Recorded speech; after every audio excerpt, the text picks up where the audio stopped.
Mike Beer here with your DRF race of the day for Thursday, September 28th. Belmont at the Big A, race number 6. Your race of the day is an entry-level allowance race for 3-year-olds and up. They're going to sprint 6 furlongs on the outer turf at Aqueduct. The purse is $100,000. Here is your field.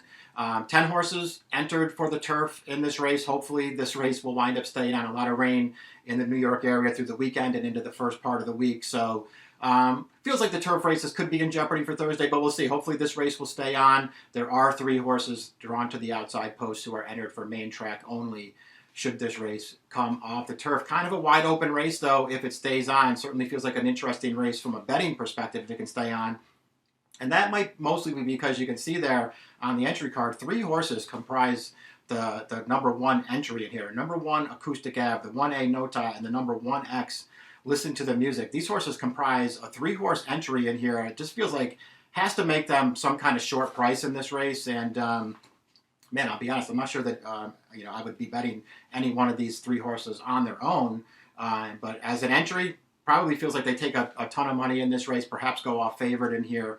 And I just feel like that maybe opens things up from a wagering perspective. It allows you to sort of take a closer look at some of the other contenders in this race. We will start off, however, talking about the first part of the entry, Acoustic Ave, because he has the rail in here. This will be a 2nd career turf start for trainer Christophe Clement. He was pretty good as a 2-year-old last year, sprinting on the dirt. He won his debut at Saratoga. He was a 3-time stakes winner, sprinting on dirt as a 2-year-old.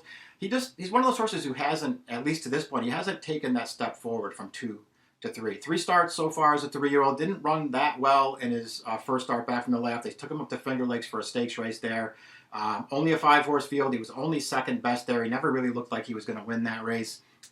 After that, Clement entered a main track only for the call up at Saratoga. When that race came off the turf and was run on a sloppy track, I guess maybe it felt like it could have been a good spot for him, but that actually felt like a really good field even after it came off the turf. And Acoustic Ave couldn't make the lead in there. It was no match for those horses. He did get to turf for the most recent start. Here's the replay of the stretch run of that race. I don't know. He winds up finishing 2nd in here. He's also first-time Lasix in this race. He did not show his speed in this race, the speed that he had been bringing to the dirt races. He didn't show it in this race. He was back off the pace. You can see through the stretch there. He's sort of in the clear on the outside. This winner, Super Quest, the favorite, is just running away from this field. He really gives this field no chance to catch him. And Acoustic Ave, I don't know. To me, he's just doing the same kind of running that everybody else in this field is doing behind the winner in there. It will be Acoustic Ave who gets up for 2nd in here. But I didn't think it was, some kind of a great performance. He did, he ran fine in that race. It didn't make me want to bet him back in his next start. His next start happens to be here, and he's part of a 3-horse entry, which means he has to take money in this race. So, I don't know. I just didn't like him enough to want to take him in here, particularly if he's going to, get bet in this race as part of the entry. So I was against him. The second part of the entry, the 1A's Nota, he also made his turf debut in that same replay that we just watched. Nota wound up finishing, fading back to 6th in that race. As far as he's concerned, though, he got bumped at the start by the winner, leaving the gate there, and he wound up sort of steadying a little bit to the back. And then he just moved up all the way up the backstretch. He moved forward, and he was in a good spot, tracking that winner on the lead around the turn. You can see there when you go back to the replay at the top of the stretch, he was sitting right there. He had a look at it. He was just no match for Super Quest, sprinting away from that field. And then Nota got tired at the end, easily outfinished for the leftovers at the end of that thing. But maybe there was some way to make an excuse for him in there and to think that he can do better now in his 2nd start on turf and 2nd back from a little bit of a layoff. I think that's possible. The problem is, as part of an entry, he's the kind of horse who just takes the worst of it from a wagering perspective, because on his own, he'd probably be another fairly big price. It was 28-1 in that last one. He'd probably be another big price in here, but as part of the entry now, maybe he's, one of the favorites instead, and I just couldn't take him along those lines. So to me, that's a little bit disappointing. I have to pass on him. Listen to the Music is the 3rd part of the entry. Danny Gargan trains this one. Joel Rosario will ride. This horse is fine. He's very lightly raced, a 3-year-old.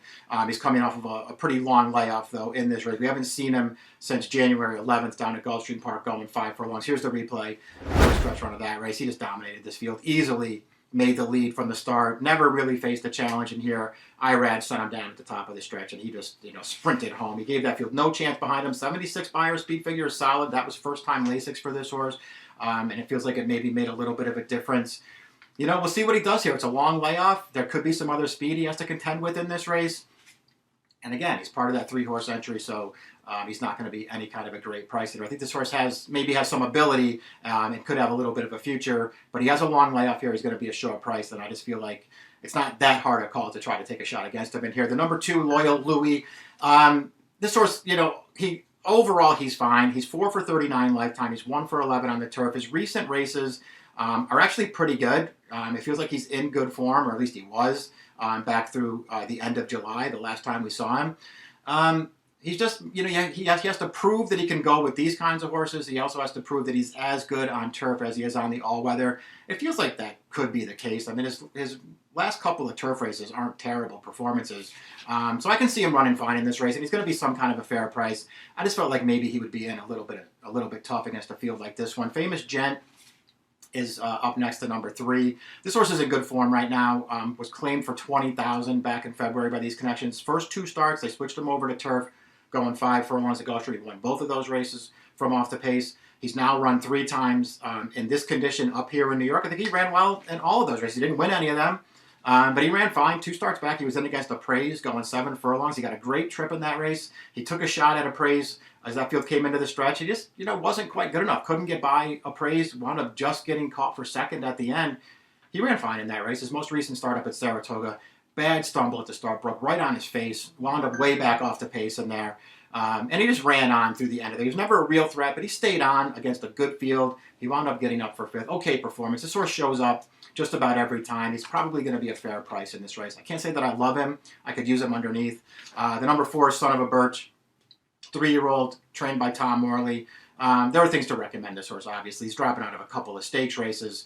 And the most recent of those, he finally earned a figure on turf. His prior 3 starts on the grass, Buyers of 41, 48, 49. But I think he ran better than it looks in all of those races. And then last time, he finally broke through with an 80 Beyer speed figure. He got bumped hard at the start of that race, so wound up back off the pace. Came 3-4 wide to the stretch. I thought he stayed on really gamely, never looked like he was going to win.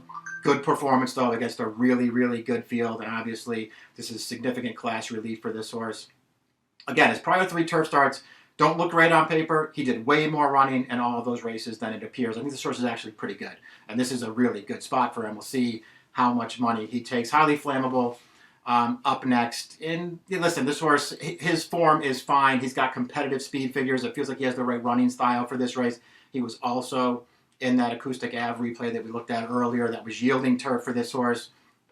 And he did get in a little bit tight at the start of that race and sort of steadied to the back, and then he got an outside trip in there. Never really made his presence felt in there, but he did, again, like everybody else, he raced on to the end, wound up getting up for 4th. His prior 2 starts in the starter ranks, they were both pretty good, I thought. So I feel like this horse, there was a way to make a case for this horse. I think he does fit relatively well in this field, and I do like his running style for this race. I can't say I'm his biggest fan, but I can see making a case for this horse for sure. Pine Valley, up next, he kind of looks like the longest shot on the board in here. This horse is 1 for 17. He's one prior turf start in his career. That was at Ellis last summer, going 5.5 furlongs when he was still a maiden. Just sort of finished an even 4th that day with a 52 Beyer speed figure.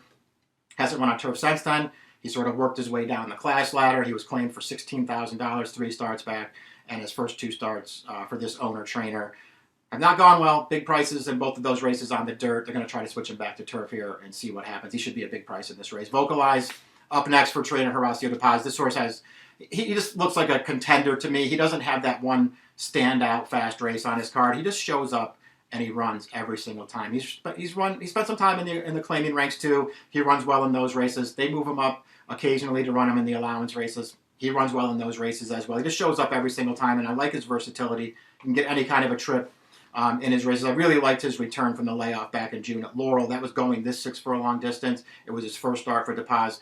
I love the ride that he got that day. Just very aggressive in the early stages to take charge of that pace. The 4-5 favorite came to him through the stretch, and Vocalize just would not let that horse get by and wound up prevailing. I liked that performance. I think he's run fine in his 2 starts since then. The most recent of those, they took him back off the pace, and he still made a run through the stretch. That race was wide open. Everybody had a shot at it. He got a clean run into it, and he was only second best, but he ran fine. I just appreciate that he shows up every time and can get any kind of a trip in the race. Monet never completes the field as far as the turf entrants go. He's going to be drawn to the outside here. Another lightly raced 3-year-old. and it's a tale of, sort of two different horses in his two most recent races, and I guess you're gonna have to decide which one you think is the real Monet Never. I thought he was pretty good when he won off the short layoff to break his maiden at Saratoga 2 starts back. I thought he got a good trip in that race, but he was just really game to sort of surge up at the end and get the job done with a 77 Beyer. That was a pretty good performance.